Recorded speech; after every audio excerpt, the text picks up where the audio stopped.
السلام علیکم ورحمۃ اللہ وبرکاتہ نن زمونږ فورت لیکچر دی او امید ساتم چې کوم 3 لیکچر شوي دي هغه به تاسو کتلی او پوه شوي به پرې وي که بیا هم څه کوېسچن هغه تاسو کولی شئ. نن زمونږ واپس په پراډکټ هنټینګ باندې لږ بحث کوو چې هغه تاسو لږ شانته نور هم کلیر شي. نو پراډکټ هنټینګ تاسو ته ما ویلو چې په دوه قسمه دی، یو اټومیټک دی یو مینول دی.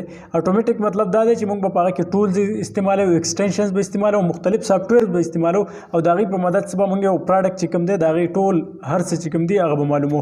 نو په امازون کې چې کوم دی د هغې خوبصورتي هم دا ده او د دې د بزنس ماډل چې کوم دی هغه هم په دې باندې اخیسته دی چې کله موږ یو پراډکټ خرڅو د پراډکټ د خرڅېدو نه مخکې موږ ته د هغې پته لګي چې دا په یو میاشت کې څومره خرڅېږي، د دې پروفټ څومره دی، ګټې څومره ده. موږ د هغه پراډکټ ایج ګورو، د هغې ریویوز ګورو چې خلک د دې باره کې څه کمنټ کوي، خلک د دې باره کې نیګیټیو کمنټس کوي، نیګیټیو کمنټس ولې کوي. نو چې کله موږ خپل پراډکټ لانچ کوو موږ به دې ته ګورو چې کوم نیګیټیو پوینټس دي هغه زموږ په پراډکټ کې نه او کوم خلک پازیټیو کمنټس کوي نو هغه به موږ ګورو چې په دې کې څه پازیټیو دي. دغه شان ریټینګ دی چې موږ به د پراډکټ ریټینګ ګورو چې خلکو هغې له څومره ریټینګ ورکړی. دغه شان ته BSR دی. BSR تاسو ته ما ویلو چې بیسټ سیلر رینک ته وایي د هر پراډکټ یو خپل رینکینګ په هر یو کیټګري کې. نو دا BSR چې کوم دی دا بیسټ سیلر رینک نو دا د پراډکټ په لکاو کې وي په 10,000 20,000 داسې رینج کې. نو دې مطلب دا نه دی چې 10,000 د کم رینج دی یا 20,000 دا خراب دی، دا په کیټګري باندې ډیپینډ کوي. بعض ټایم کې به د یو پراډکټ 10,000 BSR خو د هغه نه به 20,000 والا چې کوم دی هغه ښي او کله به 1,000 والا ښي. نو دا داسې چې کیټګري وایز ډیپینډ کوي چې یو کیټګري کې موږ BSR چې کوو د یو BSR چې 10 او د بل هغه 5 نو 5 چې کوم دی هغه بهتر ځکه دی چې د هغې پوزیشن په ټاپ باندې دی او بل په 10 نمبر باندې دی. دغه شان موږ د چې کوم پراډکټ خرڅو د هغې به نمبر اف سیلرز موږ ګورو چې موږ کوم پراډکټ خرڅو هغه نور څومره کسان خرڅوي. نو دا ټول په پراډکټ هنټینګ کې راځي چې کله موږ د یو پراډکټ پوره تفصیل ګورو نو دا ډېر زیات ضروري دی پراډکټ هنټینګ او دا به موږ بیا په تفصیل سره وایو او مختلف فیکټرز دي په دې کې. او خو پراډکټ هنټینګ موږ د دې دپاره کوو چې موږ ته د خرڅولو نه مخکې د پراډکټ پوره تفصیل راشي او موږ دا وګورو چې آیا دا پراډکټ چې کوم دی د دې څومره چانسز دی چې دا موږ له ګټه وکړي. نو دا ټول په پراډکټ هنټینګ کې راځي او پراډکټ هنټینګ باندې موږ د ټول نه سیوا ټایم تېروو. هغه وجه دا ده چې څو پورې موږ صحیح پراډکټ نه معلوم کړی نو موږ کار نه سټارټ کوو. که موږ کار چېرته سټارټ کړو داسې بغیر پراډکټ هنټینګ نو ډېر زیات چانسز دی چې موږ تاوان وکړو. بیا دغه شان ته پراډکټ لیسټینګ دی. اوس که تاسو وګورئ عام چې کله موږ یو دکان کوو شاپینګ مال کې یا په یو مارکیټ کې نو موږ پراډکټ شاپ ته راوړو او هغه په مختلفو تونو کې کیدو. نو دغه شان چې امازون کوم ویب سایټ دی هغه هم دغه شان کار کوي. نو پراډکټ لیسټینګ دی ته وایي چې کله موږ په امازون کې خپل سټور کولو تاسو ته معلوم د سټور دپاره یا شاپ دپاره موږ سیلر اکاونټ جوړو. بیا د سیلر اکاونټ قسمونه هم تاسو ته ما ویلو، بیا تاسو ته ما ویلو چې هغه ډاون ګریډ کیږي او اپګریډ کیږي. نو پراډکټ لیسټینګ مطلب دا دی چې کله موږ په خپل سیلر اکاونټ کې موږ کوم پراډکټ خرڅول غواړو هغه موږ لیسټ کوو. نو دلته موږ فزیکل پراډکټ نه لیسټ کوو، دلته موږ د پراډکټ دوه څیزونه چې کوم دي هغه لیسټ کوو. یو د هغې ایمیجز د هغې تصویران لیسټ کوو، بیا مختلف تصویران موږ د مختلف انګل نه وباسو او هغه موږ اپلوډ کوو. نو تقریبا 8 تصویران موږ سره آپشني چې موږ اپلوډ کړو د یو پراډکټ.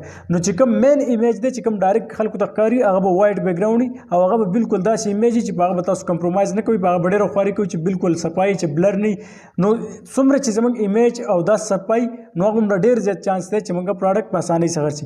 بل د پراډکټ کنټینټ دی. د پراډکټ کنټینټ مطلب دا دی کوم بولټ پوینټس چې تاسو ما ویلو 15 بولټ پوینټس په هغه کې د پراډکټ ټول تفصیل لیکل شوی او بل د پراډکټ ډسکرپشن دی.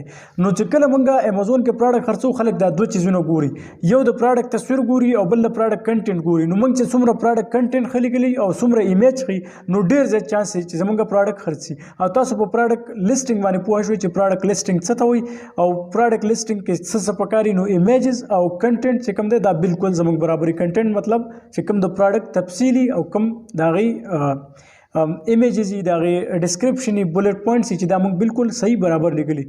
بیا دوه قسمه ټایپس پراډکټس دي، دوه ټایپس پراډکټس دي موږ سره، یو ګیټډ یو ان ګیټډ دي.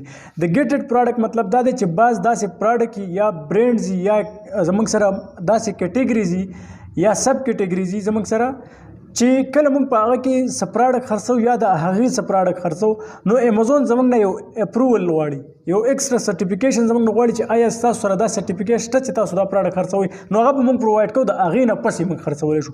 او یو ان ګیټډ دی چې هغې کې موږ نه امازون څه سرټیفیکیشن نه غواړي سرټیفیکیټ ډاکومنټس نه غواړي موږ هغه ډایرکټ خرڅولی شو. نو تاسو به دا دوه ټایپس هم یاد کړئ چې ګیټډ پروډکټ څه ته وایي او ان ګیټډ پروډکټ څه ته وایي. بیا دغه شان چې کوم دی شپینګ پلان یا شپمنټ پلان. اوس زیاتره کسان په دې کې کنفیوز دي چې موږ څه کوم پروډکټ یا به موږ دوی چېرته په دې مختلف کوېسچنز دي دغه. نو امیزون چې کوم دی په دې کې دوه داسې بزنس ماډل دي چې هغه موږ ته دا پرووایډ کوي چې موږ کوم پروډکټ دي هغه به پراته چېرته وي او موږ به په څه طریقه باندې چې کسټمر زموږ نه واخلي موږ به په څه طریقه هغه ته زموږ پروډکټ ملاویږي. نو یو FBA دی. د FBA مطلب دا دی فولفلمنټ بای امیزون. چې کله موږ پروډکټ خرڅو نو موږ د هغې دپاره یو شپمنټ پلان جوړو. د شپمنټ پلان مطلب دا دی چې په دا دوه کوم قسمونه دي FBA او FBM. یو فولفلمنټ بای امیزون دی، یو فولفلمنټ بای مرچنټ دی.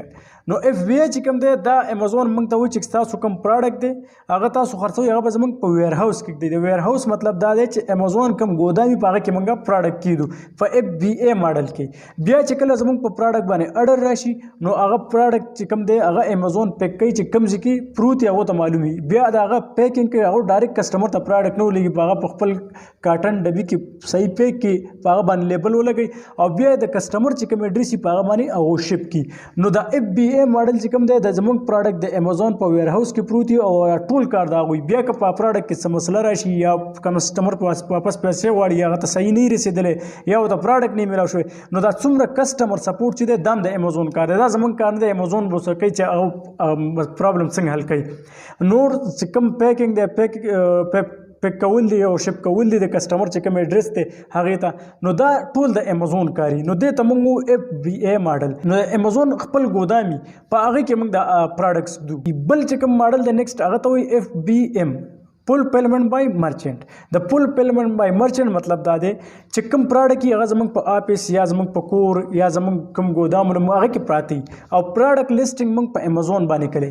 چې پروډکټ باندې موږ ته اډر راشي نو موږ خپل پروډکټ راواخلو، هغه پیک کړو، هغه چې کوم کسټمر ایډرس یې هغه باندې شپ کړو. بیا که په پروډکټ کې صحیح شوي نو هغه موږ په خپله باندې هینډل کوو د کسټمر سره چې څومره زموږ کم ایشو راشي یا پروډکټونه راشي یا په پروډکټ کې څه ایشو راشي نو دا ټول چې کوم دی دا زموږ په ذمه باندې. نو یو کې چې کومه ذمهداري هغه ټوله د امیزون ده او یو FBM دی چې په هغه کې ټوله ذمهواري زموږ په سر دي.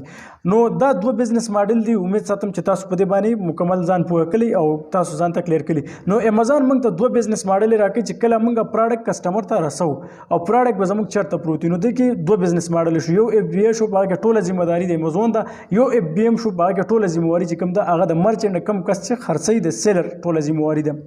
نو ما چې کوم ستاسو سمري رپورټ جوړ کړی په هغه کې نن موږ کم ټاپک ایډ کړو. یو پروډکټ لیسټینګ، پروډکټ هنټینګ خو پرون هم خبره شوې وه. نو پروډکټ لیسټینګ موږ نن وپېژاندو او شپمنټ پلان چې کوم دی یا شپینګ پلان چې کوم دی یو FBA او یو FBM. نو امید ساتم چې نن به تاسو په دې ټاپک باندې پوه شوي وئ.